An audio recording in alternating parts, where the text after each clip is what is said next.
வணக்கம். தந்தையின் பாட்காஸ்ட் செய்திகளை வாசிப்பது தனலட்சுமி. முதலில் தலைப்புச் செய்திகள். இன்று 5ஆம் கட்ட மக்களவைத் தேர்தல். 49 தொகுதிகளில் வாக்குப்பதிவு. மத்திய அமைச்சர்கள் ராஜ்நாத் சிங், பியூஷ் கோயல், ஸ்மிருதி இரானி போட்டியிடும் தொகுதிகளில் இன்று தேர்தல். ராகுல் காந்தி, ஒமர் அப்துல்லா போட்டியிடும் தொகுதிகளில் இன்று வாக்குப்பதிவு. காங்கிரஸ், இடதுசாரிகள், திரிணாமுல் காங்கிரஸ் ஆகிய மூன்றும் வெவ்வேறு கட்சிகள் போல் தோன்றலாம். ஆனால் அவர்களின் பாவங்கள் ஒன்றே. இந்தியா கூட்டணி குறித்து பிரதமர் மோடி கடும் விமர்சனம். நாடாளுமன்ற தேர்தலில் தாம் ஆம் ஆத்மி கட்சிக்கும் கெஜ்ரிவால் காங்கிரசுக்கும் வாக்களிக்க உள்ளதாக ராகுல் பேச்சு. டெல்லியில் காங்கிரஸ் மற்றும் ஆம் ஆத்மி கட்சியினர் இணைந்து செயல்படவும் வேண்டுகோள். டெல்லியில் பாஜக தலைமை அலுவலகம் நோக்கி பேரணி சென்ற ஆம் ஆத்மி கட்சியினர் தடுத்து நிறுத்தம். ஒரு கெஜ்ரிவாலை கைது செய்தால் 1000 கெஜ்ரிவால் பிறப்பார்கள் என அரவிந்த் கெஜ்ரிவால் பேட்டி. டெல்லியில் ஆம் ஆத்மி எம்பி ஸ்வாதி மாலிவால் தாக்கப்பட்ட விவகாரம். கெஜ்ரிவால் வீட்டில் இருந்து சிசிடிவி பதிவுகளை எடுத்துச் சென்று போலீசார் விசாரணை. தென்மேற்கு பருவமழை முன்கூட்டியே தொடங்கிவிட்டதாக இந்திய வானிலை ஆய்வு மையம் தகவல். வருகிற 31ஆம் தேதி இந்தியாவில் பருவமழை தொடங்கும் எனவும் அறிவிப்பு. தமிழகத்தில் இன்று தேனி, தென்காசி, கன்னியாகுமரி மற்றும் திருநெல்வேலி மாவட்டங்களில் அதி கனமழை பெய்ய வாய்ப்பு. திருப்பூர், கோவை, நீலகிரி உள்ளிட்ட 18 மாவட்டங்களில் கனமழை பெய்யும் என்றும் வானிலை ஆய்வு மையம் தகவல். சிலந்தி ஆற்றின் குறுக்கே தடுப்பணை கட்டும் கேரள அரசு. தமிழக பொதுப்பணித்துறை அதிகாரிகளின் ஆய்வில் உறுதி. கேரள அரசின் நடவடிக்கைக்கு எதிர்க்கட்சித் தலைவர் எடப்பாடி பழனிசாமி கண்டனம். ஈரான் அதிபர் சென்ற ஹெலிகாப்டர் விபத்தில் சிக்கியது. மோசமான வானிலையால் விபத்து. மீட்புப் பணிகள் தீவிரம். பிரதமர் மோடி உட்பட உலக நாடுகளின் தலைவர்கள் கவலை. சிங்கப்பூரில் திடீரென அதிகரித்த கொரோனா பரவல். கடந்த வாரத்தில் 25,900 பேருக்கு தொற்று உறுதி. இத்தாலி ஓபன் டென்னிஸ் தொடரில் ஜெர்மனி வீரர் ஸ்வரேவ் சாம்பியன். 6வது முறையாக மாஸ்டர் பட்டம் வென்று அசத்தல். ஐபிஎல் தொடரின் 69வது லீக் போட்டியில் பஞ்சாப் அணியை வீழ்த்தியது ஹைதராபாத். புள்ளிப்பட்டியலில் 2ஆம் இடத்திற்கு முன்னேறியது. ஐபிஎல்லில் கொல்கத்தா மற்றும் ராஜஸ்தான் அணிகள் மோதவிருந்த கடைசி லீக் போட்டி ரத்து. டாஸ் போடப்பட்ட நிலையில் மழை குறுக்கிட்டதால் ஆட்டம் கைவிடப்பட்டதாக அறிவிப்பு. இறுதி கட்டத்தை எட்டிய ஐபிஎல் தொடரில் நாளை பிளே ஆஃப் சுற்று ஆரம்பம். முதலாவது குவாலிஃபயர் போட்டியில் கொல்கத்தா மற்றும் ஹைதராபாத் அணிகள் வளப்பரீட்சை. இனி விரிவான செய்திகள். 7 கட்டங்களாக நடைபெறும் நாடாளுமன்ற மக்களவைத் தேர்தலில் இன்று 5ஆம் கட்ட வாக்குப்பதிவு நடைபெறுகிறது. 49 தொகுதிகளுக்கு நடைபெறும் இன்றைய தேர்தலில் மத்திய அமைச்சர்கள் ராஜ்நாத் சிங், பியூஷ் கோயல், ஸ்மிருதி இரானி மற்றும் ராகுல் காந்தி, ஒமர் அப்துல்லா ஆகியோர் நட்சத்திர வேட்பாளர்களாக உள்ளனர். ஒடிசாவில் 35 சட்டமன்ற தொகுதிகளுக்கும் இன்று தேர்தல் நடைபெறுகிறது. திரிணாமுல் காங்கிரஸ், காங்கிரஸ் மற்றும் இடதுசாரிகள் மூன்றும் வெவ்வேறு கட்சிகள் போல் தோன்றலாம். ஆனால் அவர்களின் பாவங்கள் ஒன்றே என்றும் அதனால்தான் அவர்கள் இந்தியா கூட்டணியை உருவாக்கினார்கள் என்று பிரதமர் மோடி விமர்சித்துள்ளார். மேற்குவங்க மாநிலம் பிஷ்ணுபூரில் நடைபெற்ற தேர்தல் பிரச்சார பொதுக்கூட்டத்தில் பேசிய அவர் இந்த விமர்சனத்தை முன்வைத்தார். நாடாளுமன்ற தேர்தலில் ஆம் ஆத்மி கட்சிக்கு வாக்களிப்பேன் என தெரிவித்துள்ள ராகுல் காந்தி, கெஜ்ரிவால் காங்கிரசுக்கு வாக்களிப்பார் என்றும் தெரிவித்தார். டெல்லியில் பிரச்சாரம் மேற்கொண்ட அவர், டெல்லியில் உள்ள 7 தொகுதிகளிலும் வெற்றி பெற காங்கிரஸ் மற்றும் ஆம் ஆத்மி கட்சியினர் ஒன்றிணைந்து செயல்பட வேண்டும் என வலியுறுத்தினார். உத்தரப்பிரதேச மாநிலம் பிரயாக்ராஜில் நடந்த தேர்தல் பிரச்சாரத்தில் ஏற்பட்ட கூட்ட நெரிசலால் பொதுக்கூட்டத்தில் இருந்து ராகுல் காந்தியும் அகிலேஷ் யாதவும் பேசாமல் வெளியேறினர். கூட்டத்தை கட்டுப்படுத்த போலீசாரும் பாதுகாப்பு படையினரும் போராடினர். இருப்பினும் தொண்டர்கள் தடுப்புகளை தாண்டி மேடையை நோக்கி வந்ததால் பரபரப்பு ஏற்பட்டது. உத்தரப்பிரதேசத்தில் பாஜக வேட்பாளருக்கு ஒரே இளைஞர் 8 முறை வாக்களித்ததாக சர்ச்சை எழுந்துள்ளது. இணையத்தில் வைரலாகி வரும் இந்த வீடியோ குறித்து இந்தியா கூட்டணி கட்சிகள் உட்பட எதிர்க்கட்சிகள் விமர்சனம் செய்து வருகின்றன. இந்த நிலையில் சம்பந்தப்பட்ட நபர் கைது செய்யப்பட்டுள்ளார். அவர் மீது உரிய நடவடிக்கை எடுக்கப்படும் என்றும் தேர்தல் ஆணையம் விளக்கம் அளித்துள்ளது. அரவிந்த் கெஜ்ரிவால் தலைமையில் ஆம் ஆத்மி கட்சியினர் டெல்லியில் உள்ள பாஜக தலைமை அலுவலகத்தை முற்றுகையிடும் போராட்டத்தில் ஈடுபட்டனர். தடுப்புகளை மீறினால் கைது செய்வதற்கு காவல்துறை தயாராக இருந்த நிலையில் பேச்சுவார்த்தைக்கு பிறகு ஆம் ஆத்மி கட்சியினர் கலைந்து சென்றனர். முன்னதாக செய்தியாளர்களுக்கு பேட்டியளித்த அரவிந்த் கெஜ்ரிவால், ஒரு கெஜ்ரிவாலை கைது செய்தால் 1000 கெஜ்ரிவால் பிறப்பார்கள் என்று கூறினார். தமிழகத்தில் இன்று மிக கனமழைக்கு வாய்ப்பு உள்ளதாக சென்னை வானிலை ஆய்வு மையம் தெரிவித்துள்ளது. அதன்படி தேனி, தென்காசி, கன்னியாகுமரி மற்றும் திருநெல்வேலி மாவட்டங்களில் ஓரிரு இடங்களில் கனமுதல் மிக கனமழை பெய்யும் என தெரிவிக்கப்பட்டுள்ளது. திருப்பூர், கோவை, நீலகிரி உள்ளிட்ட 18 மாவட்டங்களில் கனமழை பெய்யும் என்றும் வானிலை ஆய்வு மையம் கூறியுள்ளது.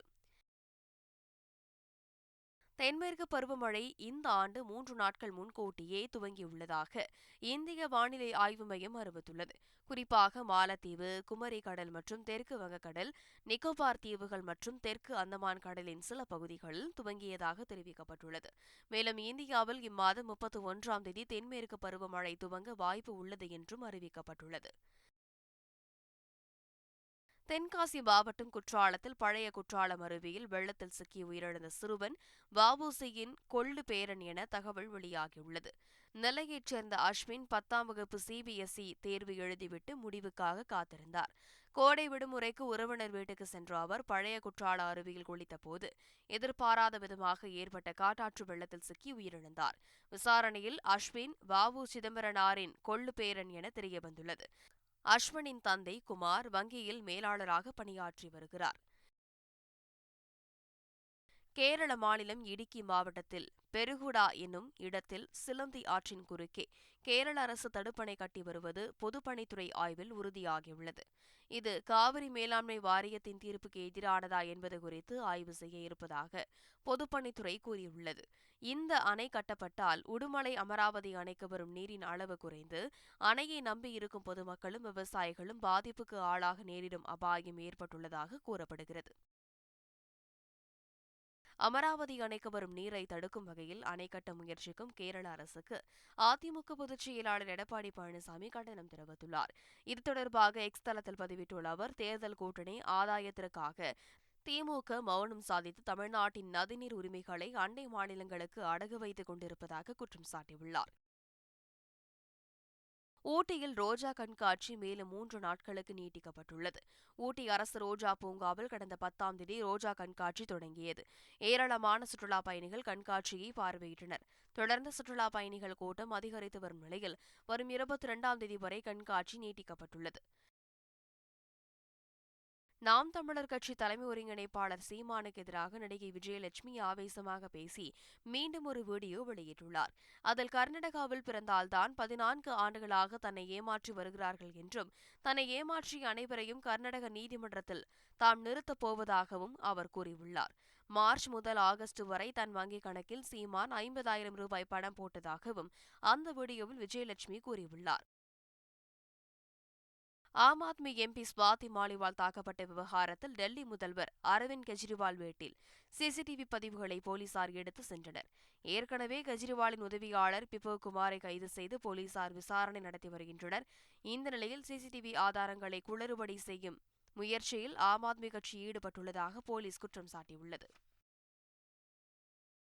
ஈரான் அதிபர் இப்ராஹிம் ரைசி சென்ற ஹெலிகாப்டர் விபத்துக்குள்ளான நிலையில் மீட்புப் பணி தீவிரப்படுத்தப்பட்டுள்ளது. அரஸ் ஆற்றின் குறுக்கே புதிதாக கட்டப்பட்டுள்ள அணை திறப்பு விழாவிற்காக அஜர்பைஜான் சென்றுவிட்டு திரும்பும்போது இந்த விபத்து நேர்ந்துள்ளது. இந்த தகவலை ஈரானின் உள்துறை அமைச்சர் அகமது பஹீடி உறுதிப்படுத்தியுள்ளார். விபத்துக்குள்ளான ஹெலிகாப்டரை கண்டுபிடிக்க 40 மீட்புக் குழுக்களும் 8 மோப்ப நாய்களும் விரைந்துள்ளன. இதனிடையே இந்த சம்பவத்திற்கு பிரதமர் மோடி உட்பட உலக நாடுகளின் தலைவர்கள் கவலை தெரிவித்துள்ளனர். சிங்கப்பூரில் கொரோனா தொற்று பரவல் அதிகரித்து வருவதால் மக்களிடையே பீதி நிலவி வருகிறது. கடந்த 2 வாரங்களில் மட்டும் சுமார் 25,900 பேர் கொரோனா தொற்றால் பாதிக்கப்பட்டுள்ளதாக சிங்கப்பூர் சுகாதாரத்துறை தெரிவித்துள்ள நிலையில் கொரோனா தொற்றின் புதிய அலையின் தொடக்கத்தில் இருப்பதாகவும் தெரிவித்துள்ளது. இந்த அலை அடுத்த 2 முதல் 4 வாரங்களில் ஜூன் இறுதியில் உச்சத்தை அடையும் என்றும் கணிக்கப்பட்டுள்ளதால் உரிய முன்னெச்சரிக்கை நடவடிக்கை என்பதில் சிங்கப்பூர் அரசு தீவிரம் காட்டி வருகிறது. ஆதிக் ரவிச்சந்திரன் இயக்கத்தில் அஜித்குமார் நடித்து வரும் குட் பேட் அக்லி திரைப்படம் அடுத்த ஆண்டு பெங்களூருக்கு ரிலீஸ் ஆகும் என்று தயாரிப்பு நிறுவனம் அதிகாரப்பூர்வமாக அறிவித்துள்ளது. இப்படத்தின் படப்பிடிப்பு ஹைதராபாத்தில் துவங்கியுள்ளதாக கூறப்படுகிறது. இந்த நிலையில் படத்தின் புதிய போஸ்டரை படக்குழு வெளியிட்டுள்ளது. இத்தாலி ஓபன் டென்னிஸ் தொடரின் சாம்பியன் பட்டத்தை ஜெர்மனி வீரர் ஸ்வரேவ் கைப்பற்றினார். இறுதிப் போட்டியில் சிலியின் நிக்கோலஸ் ஜாரியுடன் மோதிய ஸ்வரேவ் 6-4, 7-5 என்ற நேர் செட்களில் வீழ்த்தினார். இதன் மூலம் சாம்பியன் கோப்பையை கைப்பற்றிய ஸ்வரேவுக்கு இது 6வது மாஸ்டர்ஸ் பட்டமாகும். பஞ்சாப் அணிக்கு எதிரான IPL லீக் போட்டியில் 4 விக்கெட் வித்தியாசத்தில் ஹைதராபாத் அணி வெற்றி பெற்றது. முதலில் விளையாடிய பஞ்சாப் அணி 214 ரன்கள் குவித்தது. தொடர்ந்து களமிறங்கிய ஹைதராபாத் அணி கடைசி ஓவர் வரை போராடி வெற்றி பெற்றது. இதன் மூலம் புள்ளிப்பட்டியலில் 2வது இடத்திற்கு முன்னேறியது. இதனிடையே கொல்கத்தா மற்றும் ராஜஸ்தான் மோதவிருந்த கடைசி லீக் போட்டி மழையால் கைவிடப்பட்டது. இதனால் இரு அணிகளுக்கும் தலா ஒரு புள்ளி வழங்கப்பட்டது. IPL தொடர் இறுதி கட்டத்தை எட்டியுள்ள நிலையில் நாளை பிளே ஆஃப் சுற்று தொடங்குகிறது. புள்ளிப்பட்டியலில் முதலிடத்தில் உள்ள கொல்கத்தாவும் 2ஆம் இடம் வகிக்கும் ஹைதராபாத் அணியும் முதலாவது குவாலிஃபயர் சுற்றில் நாளை மோதுகின்றன. இதில் வெற்றி பெறும் அணி நேரடியாக இறுதிப் போட்டிக்கு தகுதி பெறும். தோல்வியடையும் அணி எலிமினேட்டர் சுற்றில் வெற்றி பெறும் அணியுடன் 2வது குவாலிஃபயர் சுற்றில் விளையாடும். 22ஆம் தேதி நடைபெறும் எலிமினேட்டர் சுற்றில் ராஜஸ்தான் மற்றும் பெங்களூரு அணிகள் மோதுகின்றன. இவ்விரு பிளே ஆஃப் சுற்று போட்டிகளும் அகமதாபாத் நரேந்திர மோடி மைதானத்தில் நடக்கின்றன. மீண்டும் தலைப்புச் செய்திகள். இன்று 5ஆம் கட்ட மக்களவைத் தேர்தல். 49 தொகுதிகளில் வாக்குப்பதிவு. மத்திய அமைச்சர்கள் ராஜ்நாத் சிங், பியூஷ் கோயல், ஸ்மிருதி இரானி போட்டியிடும் தொகுதிகளில் இன்று தேர்தல். ராகுல் காந்தி, ஒமர் அப்துல்லா போட்டியிடும் தொகுதிகளில் இன்று வாக்குப்பதிவு. காங்கிரஸ், இடதுசாரிகள், திரிணாமுல் காங்கிரஸ் ஆகிய மூன்றும் வெவ்வேறு கட்சிகள் போல் தோன்றலாம். ஆனால் அவர்களின் பாவங்கள் ஒன்றே. இந்தியா கூட்டணி குறித்து பிரதமர் மோடி கடும் விமர்சனம். நாடாளுமன்ற தேர்தலில் தாம் ஆம் ஆத்மி கட்சிக்கும் கெஜ்ரிவால் காங்கிரசுக்கும் வாக்களிக்க உள்ளதாக ராகுல் பேச்சு. டெல்லியில் காங்கிரஸ் மற்றும் ஆம் ஆத்மி கட்சியினர் இணைந்து செயல்படவும் வேண்டுகோள். டெல்லியில் பாஜக தலைமை அலுவலகம் நோக்கி பேரணி சென்ற ஆம் ஆத்மி கட்சியினர் தடுத்து நிறுத்தம். ஒரு கெஜ்ரிவாலை கைது செய்தால் 1000 கெஜ்ரிவால் பிறப்பார்கள் என அரவிந்த் கெஜ்ரிவால் பேட்டி. டெல்லியில் ஆம் ஆத்மி MP ஸ்வாதி மாலிவால் தாக்கப்பட்ட விவகாரம். கெஜ்ரிவால் வீட்டில் இருந்து CCTV பதிவுகளை எடுத்துச் சென்று போலீசார் விசாரணை. தென்மேற்கு பருவமழை முன்கூட்டியே தொடங்கிவிட்டதாக இந்திய வானிலை ஆய்வு மையம் தகவல். வருகிற 31ஆம் தேதி இந்தியாவில் பருவமழை தொடங்கும் எனவும் அறிவிப்பு.